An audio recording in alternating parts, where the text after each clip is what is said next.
The other day, someone posted on social media, is it possible to grow an email list without social media? The irony notwithstanding, I have a lot of thoughts on this topic, so I'm going to share them with you today.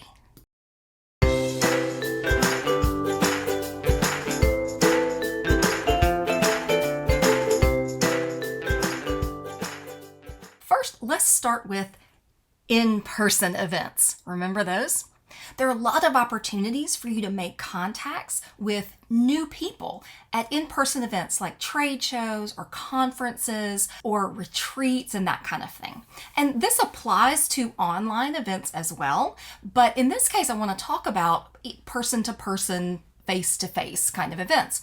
Things like trade shows or conferences that you attend or even sponsor. Think about things that work pretty well at brick and mortar locations, right? If you have one of those. So things like offering a discount if they provide their email address for your email list. Also, I don't know if you've been around lately when someone has had one of these, but an old-fashioned notebook with a piece of paper where you write down your email address. You could always transfer that into your email marketing software after the fact, right? Also, billboards and commercials. A little bit harder to track in terms of ROI and that sort of thing, but you could have a short, pretty link that they can easily remember, like sign up for lindleysemaillist.com.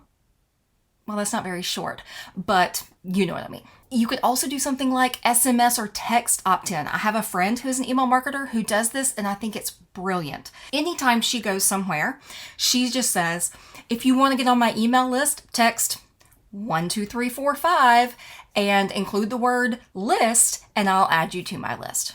Brilliant.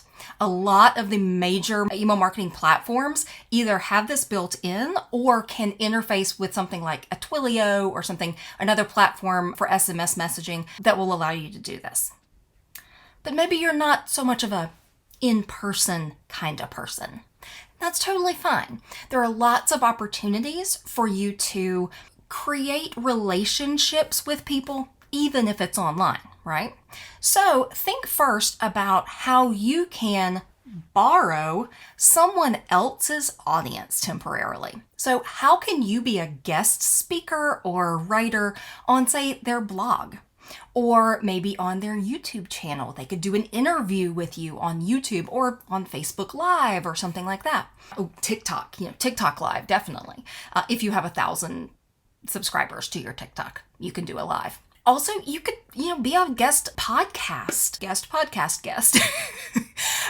Anything like that can get you in front of the audience of folks that might also be interested in your products or services. There's probably a little bit of overlap, and those folks might be interested in you. You could become a speaker in a summit, an online summit. There's lots of them around, right? So start putting out feelers for opportunities that you might take advantage of. In a similar way, participate in a digital bundle. I've seen a lot of these recently where entrepreneurs will come together and create an amazing bundle with all kinds of really cool resources for some crazy price, like $37 for, 20 different awesome resources, right? So participate in one of those because that's getting your content in front of a new group of people, right? Also, this worked really well for a group of us that did this. A friend of mine came up with this brilliant idea to do an advent calendar the holiday season before last, where she sent to her list every day between December 1st and December 24th, she sent out one of our lead magnets. She had 24 lead magnets that she shared of her friends and colleagues with her own list. And when she did that with mine, I got a lot of folks that also joined my list after being on her list. So partner up with a few people and share each other's lead magnets to your own list and have them share your lead magnet to their list. Because, there's so much to be said for when somebody that I trust recommends somebody. So if you already trust someone, you're much more likely to trust the people they trust too, right? I guess it's some kind of waterfall. I don't know.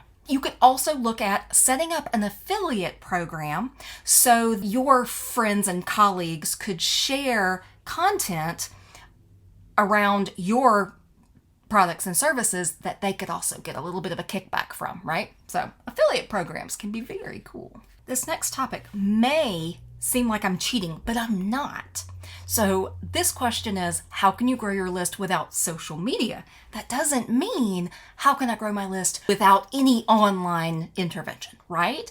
But think about all of the opportunities that you have to grow your list online, off of social media. So things like, and if you haven't done this before, you need to do it right now, adding an opt-in form to your website as a pop-up or a banner on the top or on the side. If you have a blog, you can do something similar to that. But anybody who runs across you on the internet can then get on your email list because they were most likely looking for something that you offer or something that you talk about a lot. So make sure you have an opt-in form on your website. Similarly, make sure you have a link to your opt-in form in your YouTube descriptions and any Pinterest descriptions or pins that you put out there. Now, you're probably going, but Lindley, those are social media platforms. No, they're not. They're search engines. So I'm not cheating. But really, make sure that all of your YouTube videos have a link to your lead magnet opt-in. Same thing with your Pinterest. You could also put it in your email signature. I have mine in my email signature. Do I get a lot of clicks off of it? I don't really even know, but it doesn't matter because it's there in case somebody actually wants to opt in. It's all about giving folks lots of opportunities to reach out and connect with you. Other places that you can share it as a call to action in your blog posts. Like find a related topic that has a lead magnet that makes sense within that context and put a lead magnet link in that blog article. Similarly, share it in your podcast descriptions if you have a podcast or if you're a guest on somebody else's podcast. And here's a tip. If you can create a pretty link, as they call them, that's easy for you to say and easy for someone else to remember, that's an easy and quick way to share your link in a format, particularly like video or something where they may not be at a point where they can actually click on a link, right?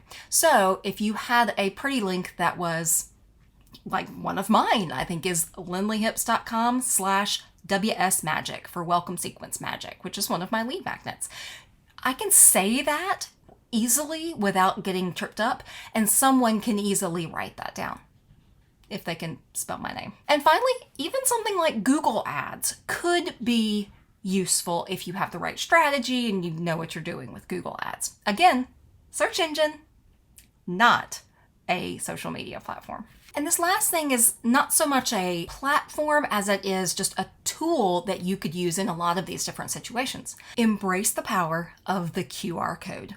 QR codes are fantastic for any situation in which someone is not sitting in front of their computer or their phone, right? So a link works great if I'm on a blog article and I click it and it opens up, in my browser. QR codes are great for folks who are, maybe in a person-to-person kind of situation, like at a trade show, like on a business card or something like that. But think about how people can easily get to your opt-in form, and a QR code is a great way to do that. You can even do this, I saw it the other day, on a direct mail postcard that somebody sends, because people still do direct mail too, so that may be a reasonable option for you too. But put a QR code on there so they can very easily access your link. And in case you aren't aware, a QR code is that little black and white, I don't think I have one around here, but that little black and white square with the little black and white squares in it, that if you hold your phone camera up to it, it will pop up a little link so you can open it in your browser, right? So it's great for situations where people can't click on it to make it work. They can use their phone to actually access this. You see this a lot now in restaurants for their menus. They don't have like tangible menus anymore. They're all online. So QR codes are a fantastic resource, and you can create them for free. Canva now can create QR codes, which is amazing. There are lots and lots of QR code generators out there. So consider creating a QR code that you can then share in lots of different situations. All right, so what do you think? Are there additional ways that you can think of that you can grow your email list without using social media? Drop them in the comments and let me know about them, and let everyone else know about them too. I hope this has been helpful. Remember, it's not about growing your email list. It's about creating and building relationships with your ideal customers. So if you think about it in that term, it may be a little bit easier for you to take that step and share your business card with a QR code on it, or share your SMS text opt-in with somebody else. Don't be afraid to borrow traffic from others to further connect with the folks who might be interested in you. Hope this was helpful. See y'all in the next video. Bye. Didn't have a chance to write those down? No worries. Check out the link in the description and you can grab the PDF so you don't have to. And don't forget to check out this video, because I think you'll find it really interesting. Enjoy!